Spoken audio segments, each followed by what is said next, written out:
Welcome back. We're going to go ahead and take a look at Lesson 3.3 Notes, Algebra Properties and Proofs. We will use the properties on the pink sheets. Justify the following with the property, postulate, or definition. Number 1, if 6x is equal to 18, then x is equal to 3. So how do I go from here to here? Well, I need to go ahead and divide both sides by 6, and that's going to lead me to the answer. So I'm going to get x is equal to 3. So what did I do here to get this? Let's go ahead and take a look at our pink sheet properties. Well, we are using the division property of equality, which states that if a is equal to b and c is not equal to 0, then a over c is equal to b over c. So notice that I was dividing by a number c. In this case, I am dividing both sides by 6. Therefore, I get x is equal to 3. So what I'm going to write for the property is the division property of equality. Okay, so now let's go ahead and take a look at number 2. If measure angle A plus measure angle B plus measure angle C is 180 and measure angle C is 50, then measure angle A plus measure angle B plus 50 is equal to 180. So let's go ahead and see how I went from here to here. Okay, pay attention to measure angle C. Measure angle C is here and measure angle C is 50. So going from here to here, this was my original and then this is my new. Notice that the measure angle C got replaced with this 50. The key word here is replacing. So if we look at our pink sheets, I'm basically substituting, which states that if A is equal to B and x plus A is equal to Y, then x plus B is equal to Y. So that means that I am using the substitution property. Okay? Number 3, measure angle A plus measure angle B plus 50 is equal to 180. Then measure angle A plus measure angle B is 130. So how do I go from here to here? Well, basically we can treat this like an algebra problem where I am going to go ahead and the first thing is subtract both sides by 50. So this will go away and that will go away. Hence, the measure angle A plus measure angle B is equal to 180 minus 50. So this is what my result is. The measure angle A plus measure angle B is equal to 130 degrees, right? So that means that this process here is basically me subtracting both sides. So this is the subtraction property of equality, which if we go back to our pink sheets, this is the property. Okay. Now, number 4. If segment RS is congruent to segment ST, then S is the midpoint of segment RT. So this is what I can assume. So whenever I'm looking at my hypothesis, and this is something I should have stated at the beginning, whatever the hypothesis is what you can assume, and you can work from there to figure out what it will lead you towards, which is our conclusion. So this is what I'm going to pay attention to and see what the result of that is. So if I can see these two segments and I notice that they share an S and we have this congruent symbol here, then that leads me to believe that S is the midpoint, which we have no idea until we prove that. Okay? Yes, I know it says then S is the midpoint of segment RT, but you cannot assume that until you prove that. So, I'm going to do a proof by picture here. So we can see that they have R and T, which are the endpoints, and they share an S. Okay, so if they are congruent, then S has to be the midpoint. So if S is the midpoint, what is the result of that? Well, that's going to be this. Draw a tick mark there, draw a tick mark there. RS is congruent to ST. S is the midpoint. So this is, by definition, of midpoint. And this is a biconditional, right? It goes both ways. So if segment AM is congruent to segment MB, what is the result of that? Well, M is the midpoint of segment AB. So S is the midpoint of segment RT. So this is by, or I can say definition of midpoint. Number 5, if B lies in the interior of angle AOC, then the measure angle AOB plus the measure angle BOC is equal to the measure angle AOC. So if B is in the inside of angle AOC, I'm going to go ahead and draw angle AOC. So here's A, here's O, here's C, and B is in the inside of this angle. So then it's just going to create a ray there, which will create an angle or two. I should label this B. Okay, here we go. So the measure angle AOB plus the measure angle BOC is equal to measure angle AOC. So I have a part plus part is equal to a whole. If I go back to my pink sheets, if point B lies in the interior of angle ADC, then measure angle ADB plus measure angle BDC is equal to the measure angle ADC. Part plus part is equal to a whole. So that's the angle addition postulate. Okay. If ray SW bisects angle VST, then angle VSW is congruent to angle WST. So if I draw my image, this is V, this is S, and this is T, and SW is the bisector. So this is W. And if it bisects, y'all, what is the result of that? Well, it's going to split the angle into two congruent parts. So this part here is congruent to this part here, which I have here. So this is the definition of angle bisector. So definition of angle bisector. Okay. Number 7, if M is between A and B,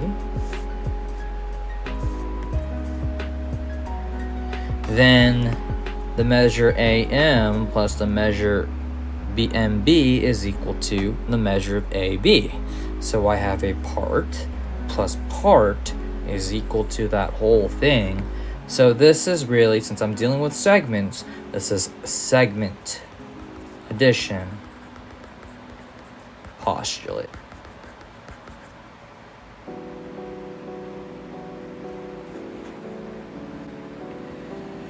Algebraic proofs. One method of proving statements and conjectures is called a two-column proof. A two-column proof contains statements and reasons organized in two columns. So number 8 says, prove if -5 times the quantity x plus 4 plus 5 is equal to 90. Your goal is to get from here to x equals -21. So here, this is from the given, right? We can see that this is statement number 1. And the reason for that is always for when you're... The first reason will always be given. So let's write that down. First reason for proofs is always given. Okay? Now I need to go ahead and take a look at all these and see what the reasons are which will lead me to this answer here. So, how do I go from here to here? Well, I'm going to use the distributive property, which will give me all this. -5 times x is -5x, and -5 times +4 is -20. So my second reason here will be the distributive property.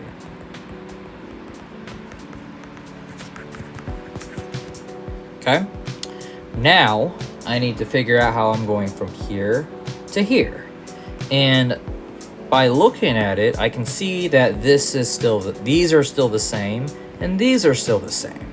So the only thing that changed here is this, and also this. So that means that if I look at that, negative 20 plus 5, that's going to be negative 15. So this looks like a combine like terms, which is indeed a property on our pink sheet, even though it's not written on here, but CLT is a property that we can use for proof. So combining like terms is a property / reason that we can use for proofs. Okay, next thing. How am I going from here to here? Well, I'm going to add 15 on both sides, and that's going to give me negative 5x is equal to 90 plus 15. That is 105. And me adding 15 on both sides is what we call the addition property of equality. Okay? And then, again, how am I going from here to here? Well, I got to divide both sides by negative 5 to get x by itself, right? So that's going to give me x is equal to negative 21. So that dividing process right there on both sides is the division property of equality. That's the division property of equality, okay? So that's how you do the proofs for that. Number 9, given c is equal to 5 over 9 times the quantity f minus 32, prove that f is equal to 9 over 5, c plus 32. So we can see that our given is already written out for number 1 under the statements. So what is our reason? Well, of course, it's the given, right? So number 1 for reasons will always be given. So now I'm going to go ahead and use my pink sheet properties, or not, you don't have to. If you know everything from the pink sheets, you should be fine. But this is just basically algebra. So I want to figure out how am I going from here to here. Okay, so it doesn't look like I'm going to use a descriptive property, because if I look, 5 over 9 times f is not 5 over 9f here. In fact, this fraction is on the other side of the equation, but flipped. So what's going on here? Well, basically, it's using the multiplication property of equality, and let me go ahead and explain why. So if I were to give you a fraction, or give you an equation involving a fraction like this, you have 1 over 2 times x is equal to 4. What do I have to do on both sides to get x by itself? Well, I look at this fraction here, and it reminds me of division, right? And the opposite of division would be multiplication. So I got to use my inverse operations here, and I got to multiply by the reciprocal. So the inverse operation here is multiplication. I'm going to multiply by the reciprocal, so whatever I do on one side, I have to do on the other side. So then I get 2 times 1 over 1 times 2, so that's 2 over 2. That cancels out, and that's going to give me x, so x on the left-hand side. Then 4 times 2, which is 8 over 1. So your answer is 8.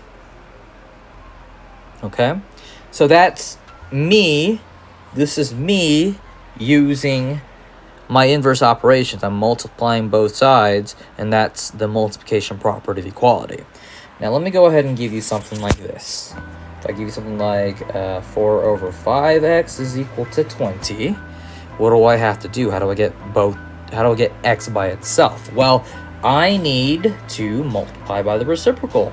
And whatever I do on one side, I have to do on the other side. So this is going to be 5 over 4 here, and 5 over 4 there. So then the 5's go away, the 4's go away, so it's x on the left-hand side. And then 20 times 5, that's 100 over 4. Y'all, that's just going to be 25, right? So that's basically it. So over here, that means that I gotta multiply by what? Well, I gotta multiply by 9 over 5. I'm multiplying by the reciprocal. So flip the fraction. Whatever you do on one side, you have to do on the other side. And you can see the results of that, okay? So that's the multiplication property equality. Okay, now what's going to happen from here to here? Well, I'm adding both sides by 32. So that's the addition property of equality. And then how do I go from here to here?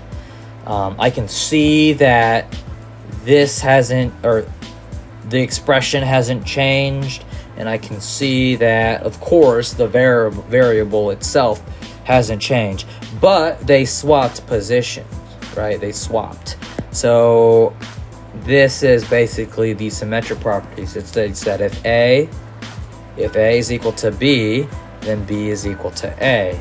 So this is A, this is B, here's B, and this is A. So this is the symmetric property. That's the symmetric property. All right, let's go ahead and do this, the geometric proofs. Yeah, geometric proofs. These proofs also use variables and numbers, so they can be proven using the same properties. You can use definitions, postulates, and theorems to help you prove a statement or conjecture. A theorem is just a statement or conjecture that has been proven. 11. Given that segment CD is congruent to segment EF, and the measure CD is 3y minus 9, and the measure EF is 15, those things are given to you, except the proof part. So these things are given to you, and you can see them right here, right? Segment CD is congruent to segment EF, and then CD is 3y minus 9, and EF is 15. That's a given. That's a given, okay? Now, let me take a look at the next statement. It says that CD is equal to F. So how am I going from here to here? Well, this is currently in the language of geometry, and it's switched to this language over here, and that's the language of algebra, right? So if we go back to our pink sheets, it should be right here. Currently, these things are in the language of geometry, and these things are in the language of algebra. So this is by definition of congruence. What the proof is trying to do is they're trying to set up the equation, but I can see that segment DE is congruent to segment EF, right? That's a given. But I want to prove that y is equal to 8. That looks like I'm dealing with algebra. So if I want to do some algebra, I first need to set up my equation. Then I am going to substitute it, and then I'm going to do my algebra and provide the reasons. So provide reasons, right? So going from here to here, we said, again, was the definition of congruence. I'm going from the language of geometry to the language of algebra, okay? So now I have my setup. I know which variables I'm working with. I'm dealing with CD and EF, right? Which I had here. Now, how am I going from here to here? Well, again, we know that CD is 3y minus 9. That's a given. We can assume that, right? So CD is 3y minus 9, and EF is 15. So this is just me replacing those variables with those expressions. So that's substitution.